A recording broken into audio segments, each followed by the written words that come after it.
August 1862.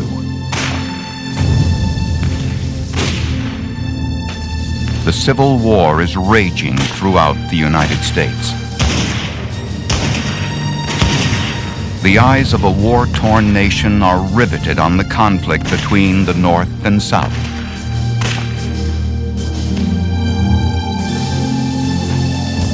Meanwhile, hundreds of miles to the northwest, in the new state of Minnesota, another long simmering dispute, this one between the native Dakotas and European newcomers, is about to explode. The words of Dakota Chief Big Eagle. It began to be whispered about that now would be a good time to go to war with the whites and get back the lands. The Dakotas have ceded their lands to the U.S. for food that never seems to come. They have seen promised money vanish into the pockets of unscrupulous traders. In 50 years of dealing with the United States, the self-sufficient Dakotas have been reduced to mere beggars. I can't provide for my family and I have to take handouts. I have to go up to the agency and beg the agent for food. It has to be devastating. It has to be just psychologically devastating. That devastation simmers to a rage. The Minnesota frontier is about to erupt into one of the bloodiest Indian wars the United States has ever known. I think that it came down to, I got to defend my homeland, I've got to defend my way of life. I am a Dakota.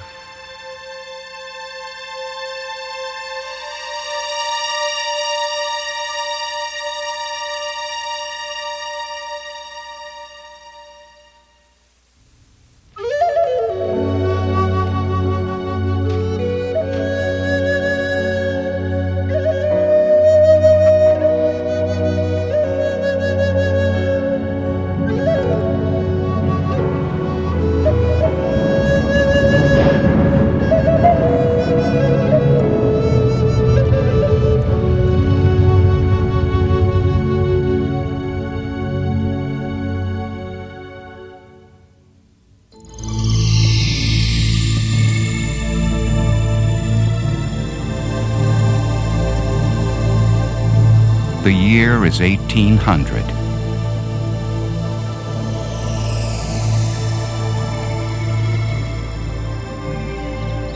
The lands of the upper Mississippi, in what will become Minnesota, teem with life.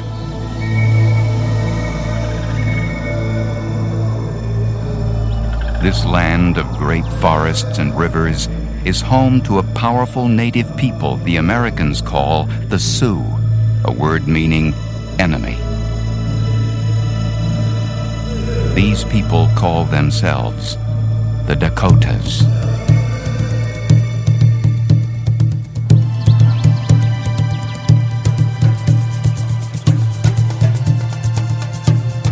The Dakotas enjoy a rich life hunting in the forests and on the plains, trapping and fishing in the rivers.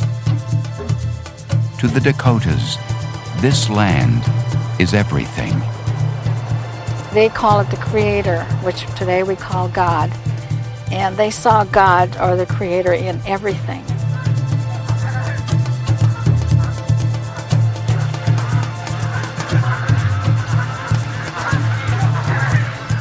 He made the trees, he made the birds, and he made this a place for people to be and to enjoy. So we saw it as like heaven. Many Dakotas live in villages along the Mississippi and Minnesota rivers. One of the most important sites is Kaposha. It is near here that the Dakotas will meet a man whose visit will be a catalyst for great change. 1805. American explorer Zebulon Pike urges the Dakotas to allow the U.S. military to build a fort and trading post just a few miles away from Kaposha. Well, these posts are intended as a benefit to you. It is the intention of the United States to establish at these posts factories in which the Indians may procure all their things at a cheaper and better rate than they do now. You will see the traders that go up your rivers and know that they are good men. Eager to trade their furs for white man's goods like blankets, firearms, and alcohol, the Dakotas permit the United States to establish the post. Fort Snelling is built in 1819. It attracts dozens of American traders.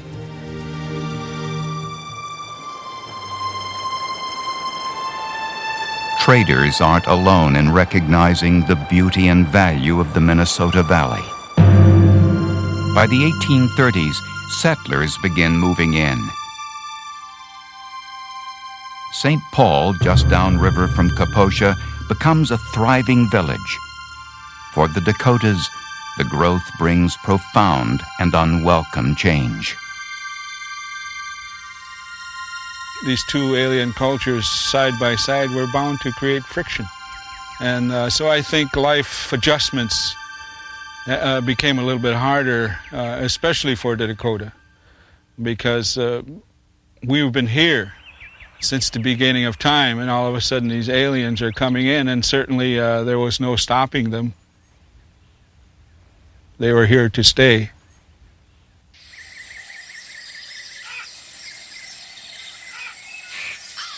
With their hunting grounds depleted of precious deer and beaver, the Dakotas' economic base begins to crumble. For guidance, the people of Kaposha turn to an emerging leader among the Dakotas, the son of an influential chief. His name is Little Crow. He cared about his people. He cared about what happened to them. He was not a fighter. He didn't want to be a fighter. He wanted to remain neutral. He wanted to get along because he knew that this is the way things were going to be. It wasn't going to be our country anymore. Little Crow's instincts prove correct. In 1849, the United States admits its newest territory, Minnesota. This move will attract even more settlers to Dakota lands the government now eyes. July 1851. Little Crow and other Dakota chiefs journey down the Minnesota to a place called Traverse de Sioux. Here, Territorial Governor Alexander Ramsey pressures them to do the unthinkable, to sign a treaty that will relinquish their lands. The treaty commissioners literally bullied the Indians. In other words, you better go along and get what we're offering out of it, because if you don't, we're going to take it anyway and you won't get anything. Ramsey offers to pay the Dakotas $3 million in cash and annuities to be distributed over 50 years. In exchange, the government will claim more than 24 million acres of the Dakotas' homeland. The tribe will then be relocated west to reservations on the Minnesota prairie. Like all Dakotas, Little Crow feels a strong attachment to the land, but he also realizes the power of the United States. Despite having his life threatened by Dakotas opposing the pact, Little Crow steps forward to sign the Treaty of Traverse de Sioux. I am willing to be the first, but I am not afraid that you will kill me. I believe this treaty will be the best for the Dakotas, and I will sign it, even if a dog kills me before I lay down the goose quill.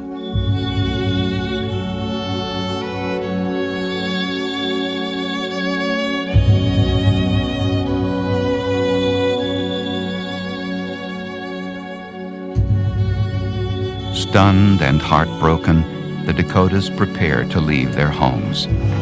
For generations, this land has fed, nurtured, and provided for them. Now they must leave it forever.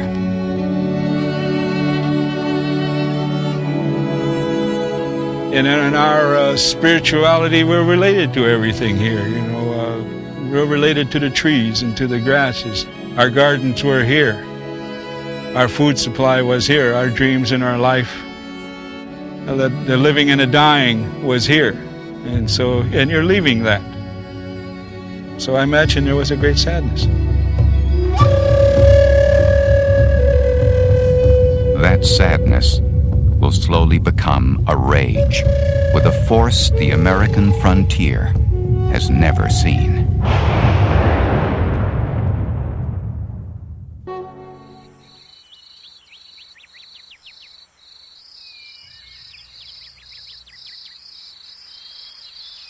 It is some of the finest farmland on earth. Dark soil enriched by 1,000,000 fallow years and fed by 1,000 lakes and streams.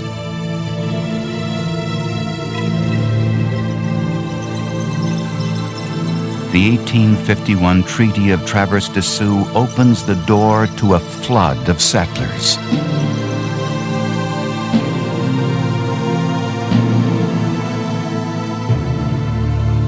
The Dakotas can hardly believe their eyes.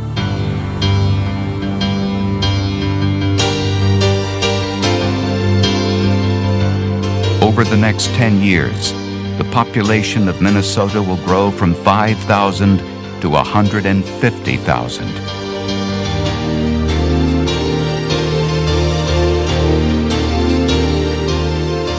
Many are Northern European immigrants coming from Germany, Sweden, and Norway. They build towns like New Ulm and Mankato.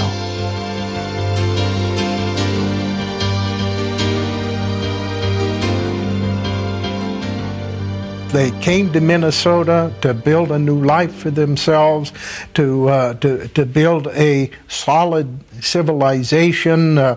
They represented really the American dream. They came to this country to realize the American dream, and Minnesota was where they were going to do it.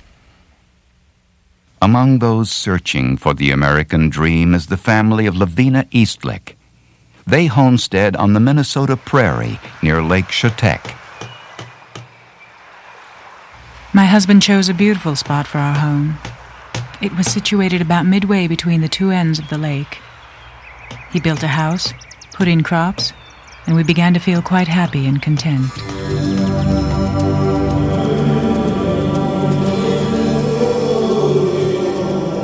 The Dakotas are anything but happy and content. Told to stay on their reservation, they soon feel surrounded.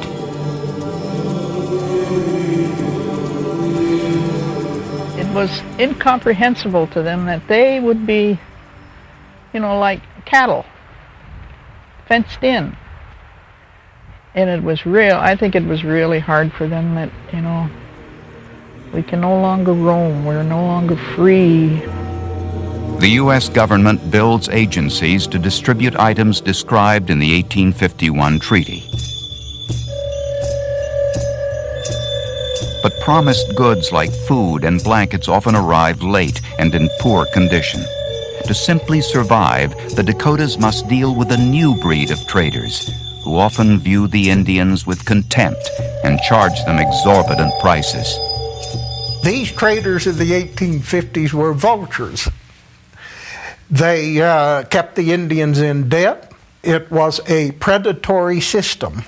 The traders were there to make all of the profit they possibly could from the dollars that were due to the Indians, and they succeeded in doing that year after year. The government encourages traders to extend credit to the Dakotas. In order to pay their debts, the Dakotas' cash annuity usually ends up in the traders' pockets. More often than not, the Dakotas get nothing.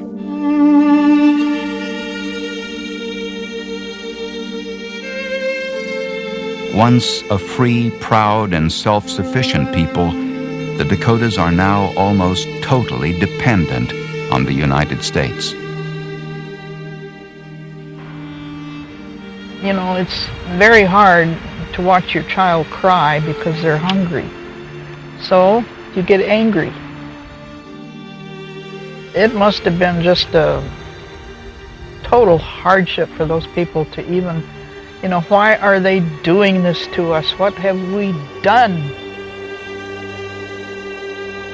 1858. With most Dakotas hopelessly in debt, Little Crow and other chiefs agree to sell the U.S. half of their remaining lands.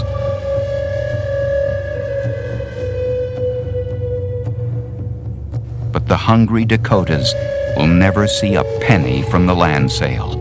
Instead, the money is given directly to the traders to settle past debts. So eventually it got to the point where the warriors said, we can't sit here and watch our kids die in this manner, or our elders die in this manner, this slow death, this genocide, what they're doing. August 1862. A hungry group of Dakotas tries to break into a government warehouse full of food. Little Crow is called in to mediate. He tells the Americans, when men are hungry, they help themselves. One particularly arrogant trader named Andrew Myrick answers. So far as I am concerned, if they are hungry, let them eat grass. As Myrick's remarks are translated, the furious Dakotas break into angry shouts. Calm is restored when some food is distributed. But the Dakotas' outrage and fury continue to build.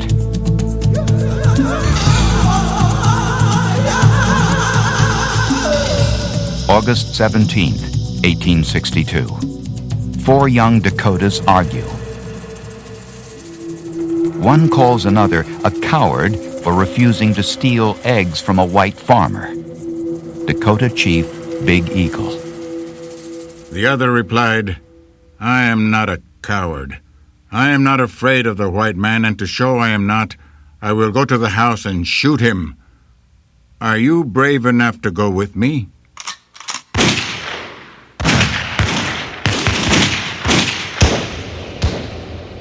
The young men shoot and kill 5 settlers, including 2 women.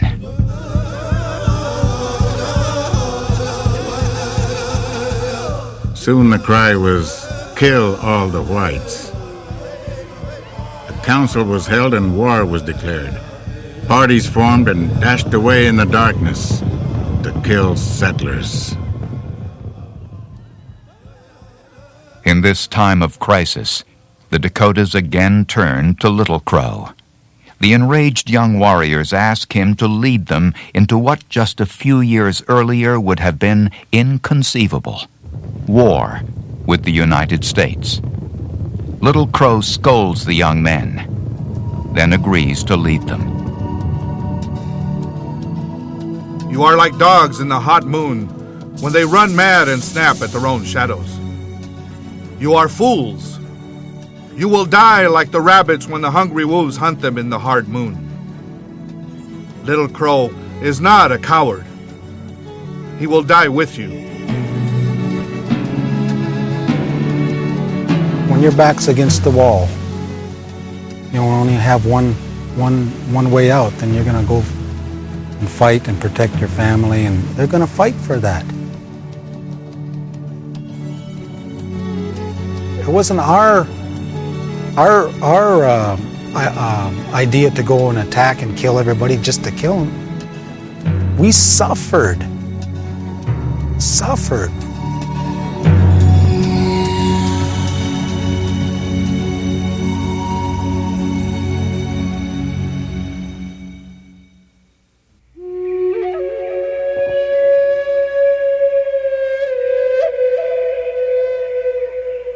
August 18th, 1862.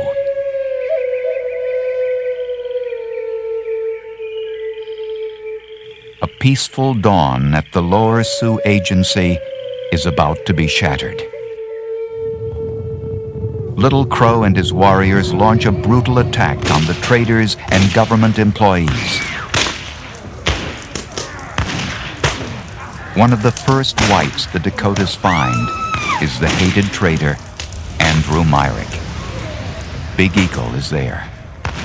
Mr. Andrew Myrick, a trader, had refused some hungry Indians credit a short time before when they asked him for some provisions. He said to them, "Go and eat grass." Now he was lying on the ground, dead, with his mouth stuffed full of grass. More than 20 lie dead at the lower agency, the first to die in the Great Dakota conflict. So yeah, okay, this is gonna be it. We're gonna move all these people out of here. That way maybe they'll listen to see that we're really sincere and we really need help. And that we're not gonna take this anymore. You know, this is what they were thinking then. They had to. I know it.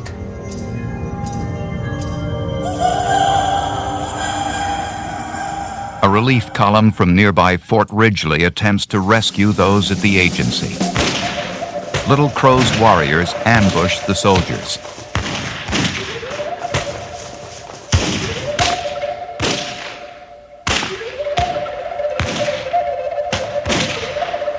"24 soldiers are gunned down trying to cross the Minnesota River." I think it was passion being released, the frustration and the anger and the hatred of that had been submersed for such a long period of time. It's like a volcano that finally erupts. And a volcano, when it erupts all over everything. And it's like rage.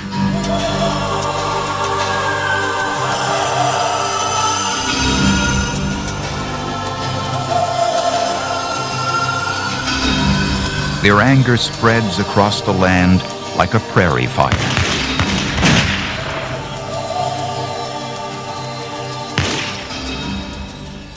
These German and Scandinavian farmers were totally unprepared for what hit them.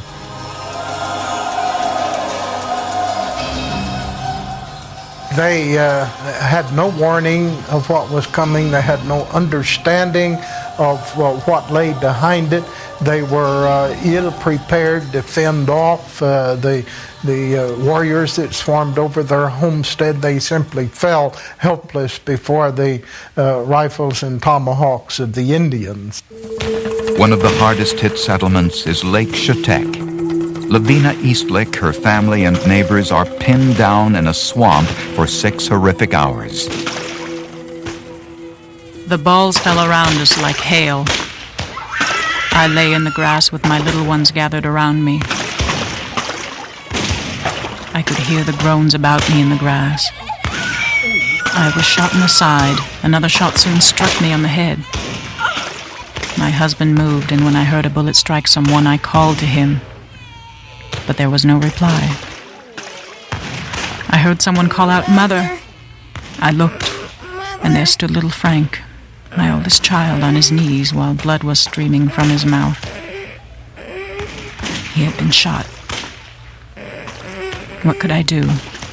Nothing, but gaze in silent horror. Terribly wounded, Lavina crawls across the prairie for days before being rescued and taken to New Ulm. There she is reunited with 2 of her 5 children who somehow have survived the attack. Others aren't as fortunate.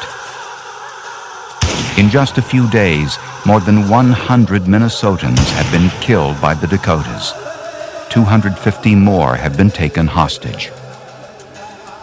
After the fact, they started to see Little Crow was right. We did act like dogs in the afternoon heat. We're crazy. While these young warriors were spreading all over the countryside, killing and plundering, Little Crow had a much more realistic view of their situation. He knew that any possible hope of success depended on clearing the way down the Minnesota Valley towards St. Paul and creating such havoc there that the whites would be willing to negotiate some kind of an accommodation. August 20th, 1862.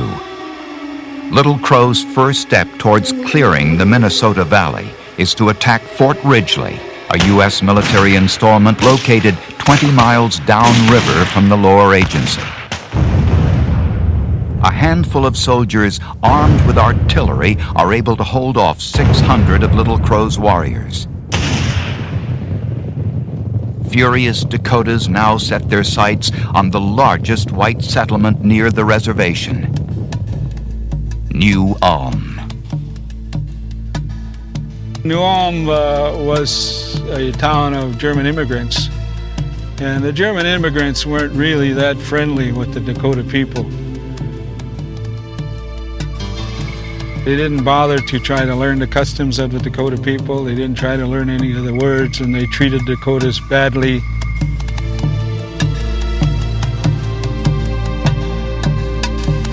August 23rd, 1862.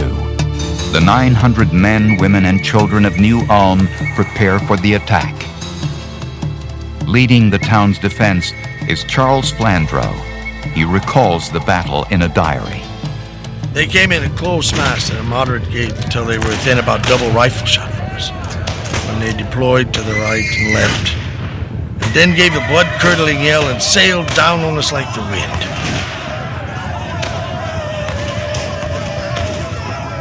I shall never forget the anxiety I felt as to the result of the charge upon our men.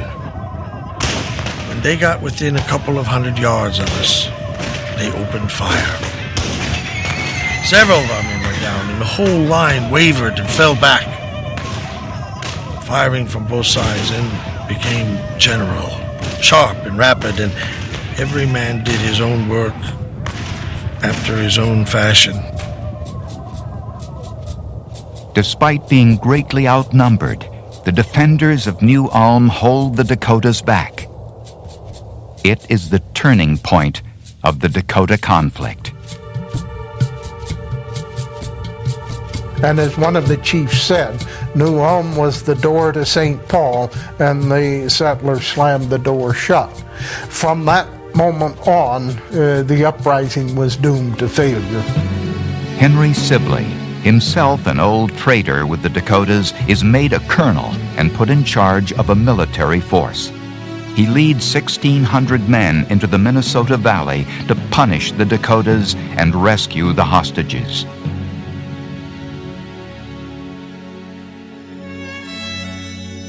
Meanwhile, in the Dakota camp, Little Crow's support is beginning to fade.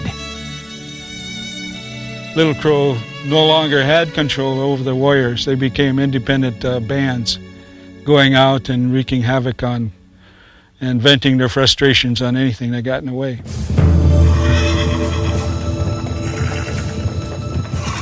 September 23rd. Sibley and his troops stumble upon Dakota warriors near Wood Lake. After 2 hours of intense fighting, the Dakotas retreat. Little Crow and his supporters escape west onto the plains. But most Dakotas are becoming weary of war.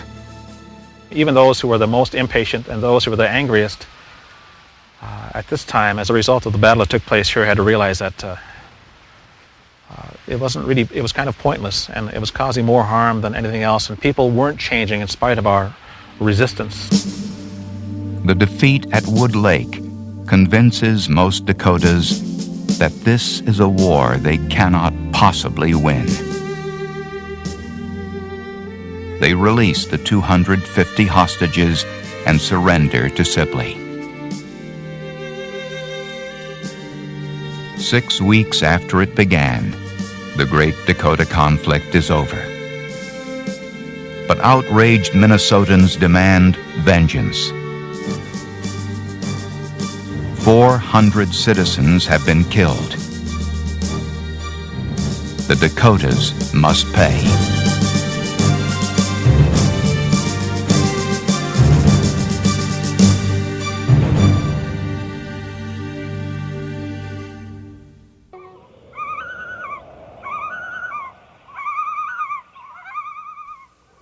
October 1862.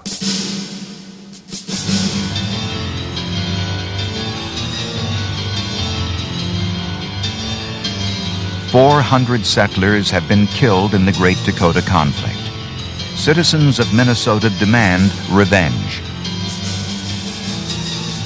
Henry Sibley heads a military commission to administer justice to the accused Dakotas. Some trials last just 5 minutes before a verdict is reached. The trials themselves were more or less shows. All it took for somebody to be sentenced to death was for somebody of European descent to say, this person was at a site where a killing took place. When the commission's work is done, 303 Dakotas are sentenced to death by hanging.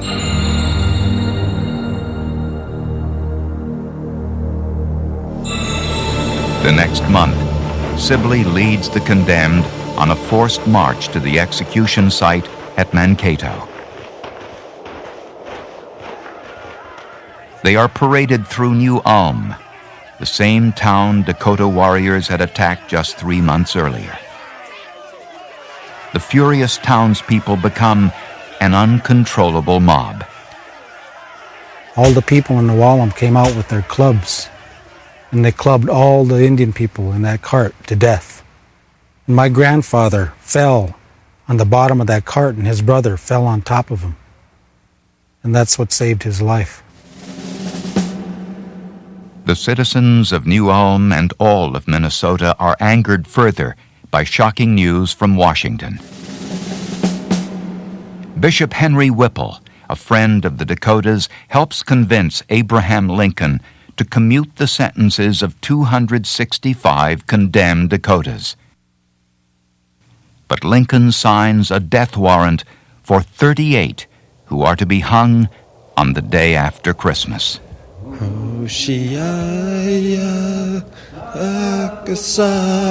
December 1862. The 38 condemned Dakotas spend their final days in a crowded stockade outside of Mankato.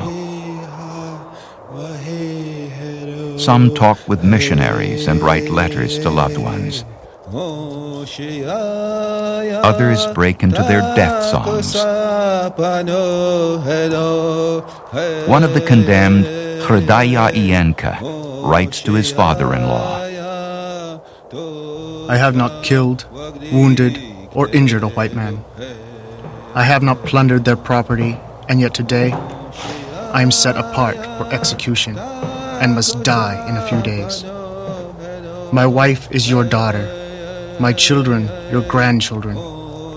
I leave them all in your care. Do not let them suffer. Let them not grieve for me. Let them remember that the brave should be prepared to meet death, and I will do as becomes a Dakota.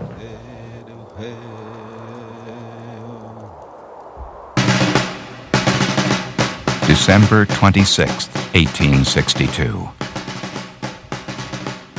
The 38 Dakotas are marched to the gallows. It is constructed so all will fall at once. This will be the largest mass execution in United States history. A reporter for the St. Paul Daily Press is a witness. The prisoners mounted the gallows. The ropes were soon arranged around their necks. The white caps, which had been placed on the top of their heads, were now drawn down over their faces, shutting out forever the light of day from their eyes.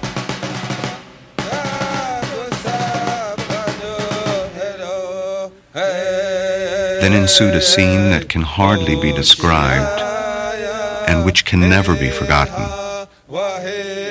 All joined in shouting and singing. The tone seemed somewhat discordant, and yet there was a harmony to it.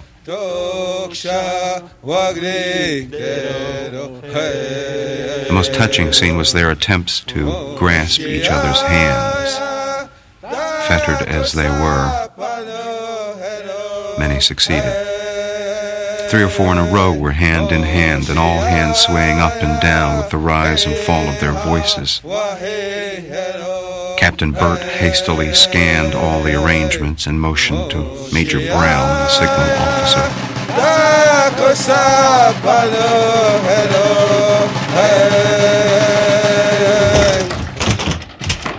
And with a crash, down came the drum.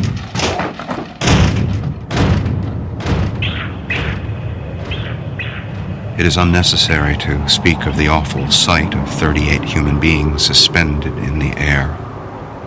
Imagination will readily supply what we refrain from describing.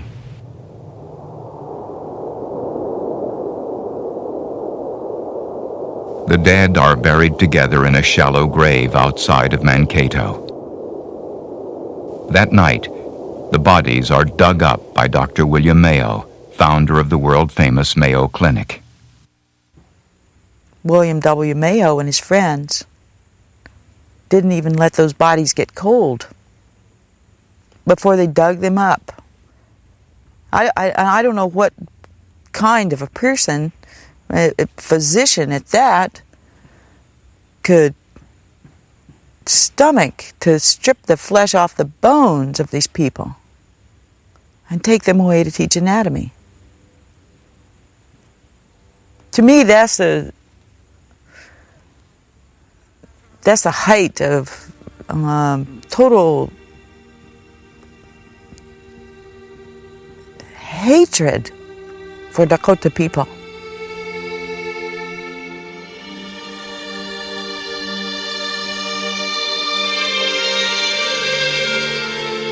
The remaining Dakotas, nearly 2,000 men, women, and children, are imprisoned at Fort Snelling near St. Paul. The internment camp is just across the river from the once thriving village of Kaposha, a former haven for the Dakotas. It is now a living hell. There is inadequate food and shelter. Disease and despair set in. That winter, more than 130 die.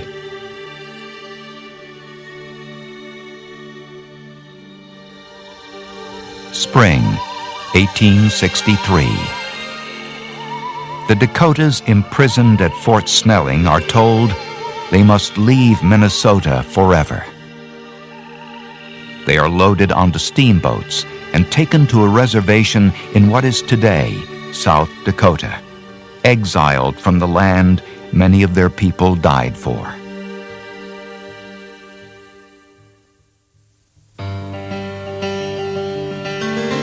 The citizens of Minnesota believe that their Indian problem is gone.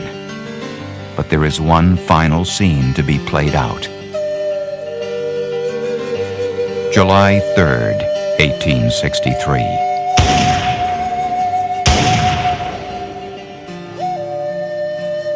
A settler near Hutchinson, Minnesota, opens fire on two Indians picking raspberries. One of the Indians, a middle-aged man, is killed. The body of the unidentified Indian is displayed on Main Street of Hutchinson, where it is scalped and mutilated. 26 days later, Minnesotans rejoice when they learn that the dead Indian is Little Crow.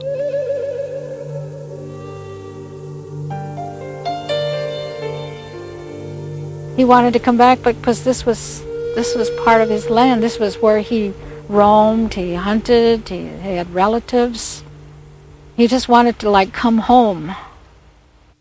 The death of Little Crow brings the Great Dakota conflict to a bitter end. The Dakotas may have lost their land, they may have lost the war, but they never lost their will to survive. It was a war for survival. And in that part of the war, in that aspect of the war, we won. Because we're still here. We're still Dakota. We can still say we came from here and we arrived here and we survived in spite of it all.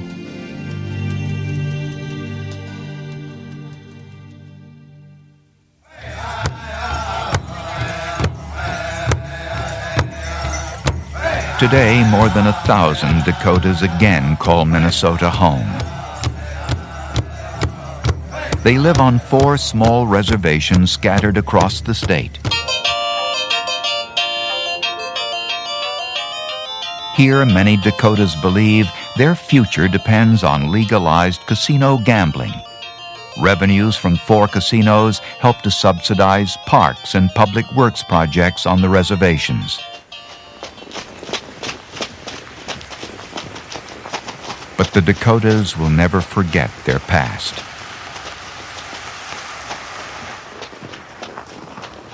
Every December 26th, the anniversary of the execution, Dakota volunteers run 80 miles in bitter cold from Fort Snelling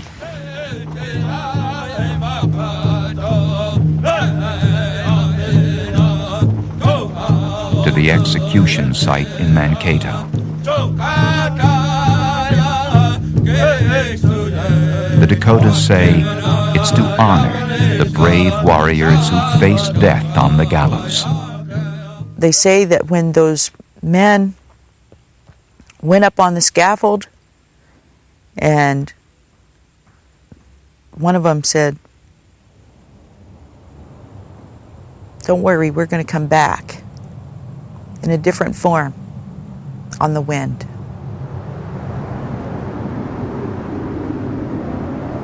The Dakotas believe they have come back on the wind and on the wings of eagles. Every year, as the Dakota runners enter Mankato, eagles fly overhead. It is said that the sacred birds carry the souls of the 38 who were executed here. For the Dakotas, as long as the spirits of the past visit the present, there is hope for the future.